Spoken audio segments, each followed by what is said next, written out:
ने हमें दिया, तो सब कुछ जब भगवान का ही है,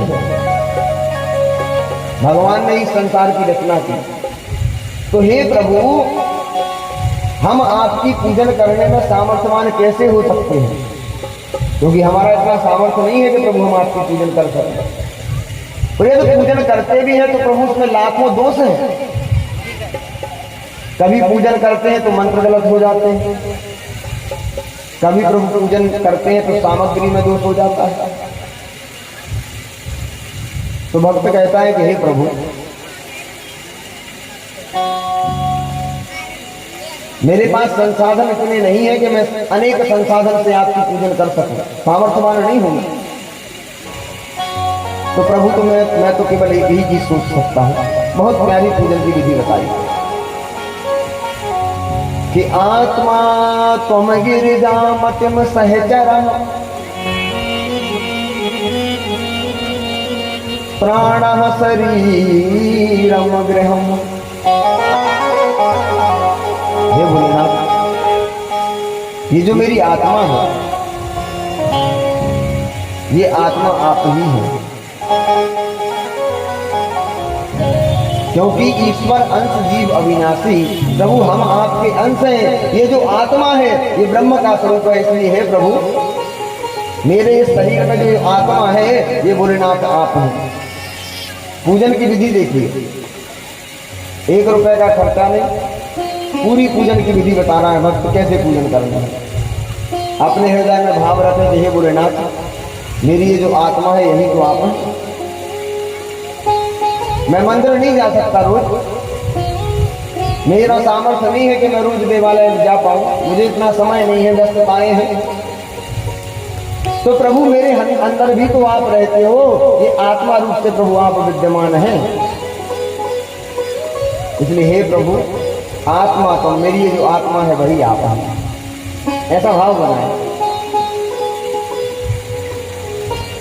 अब भोलेनाथ आप जब आ गए तो पार्वती जी को भी तो आना जरूरी है। पार्वती कौन है? बोले आत्मा तुम गिरिजा मत। ये जो मेरी बुद्धि है, मेरी मति है, हे भोलेनाथ यही साक्षात पार्वती जी है। और भोलेनाथ आप दोनों बुद्धि और आत्मा के रूप में मेरे हृदय में निवास करते हैं।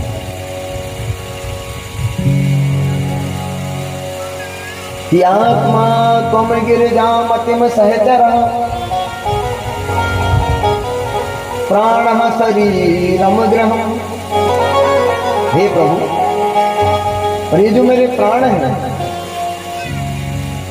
ये मेरे प्राण जो है ये आपके सहचर हैं, आपके नंदीश्वर आदि गण हैं जो मेरे शरीर के अंदर विद्यमान रहते हैं।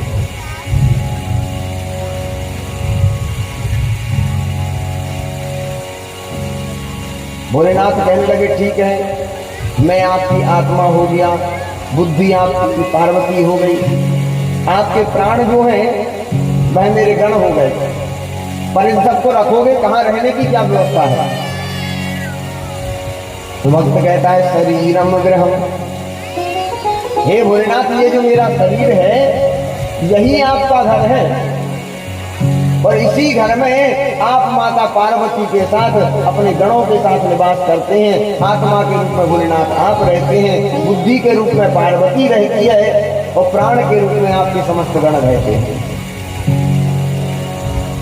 और भोलेनाथ जब ये मेरा शरीर जो है ये पूर्ण रूप से आपका मंदिर बन गया, क्योंकि जहां आप रहते हैं वही मंदिर बन जाता है।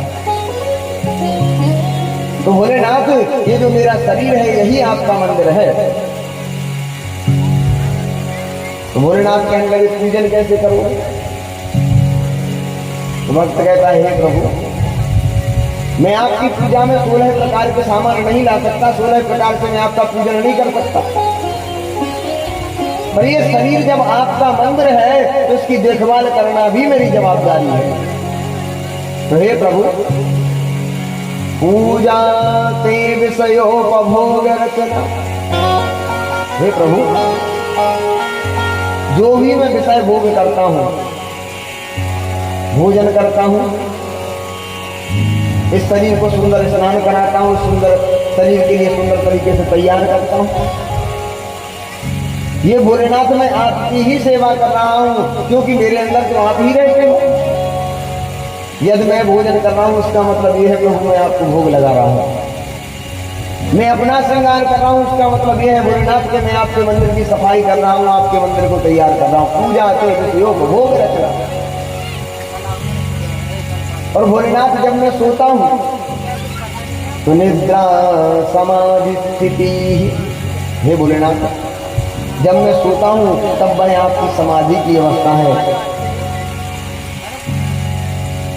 भोलेनाथ कहने लगे पूजा के तो और भी नियम है भाई, मंदिर की पूजा करने के बाद परिक्रमा भी तो की जाती है, और जब तुमने शरीर को ही मंदिर मान लिया तो इस शरीर की तुम परिक्रमा कैसे करोगे? भाई कोई व्यक्ति संसार में हर जगह की परिक्रमा कर सकता है, पर खुद के शरीर की कोई परिक्रमा नहीं कर सकता। तो जब तुमने अपने शरीर को ही मेरा मंदिर बना लिया है तो मेरे इस मंदिर की तुम परिक्रमा कैसे करोगे? क्योंकि खुद के शरीर की तो कोई परिक्रमा कर नहीं सकता। तो भक्त कहता है हे भोलेनाथ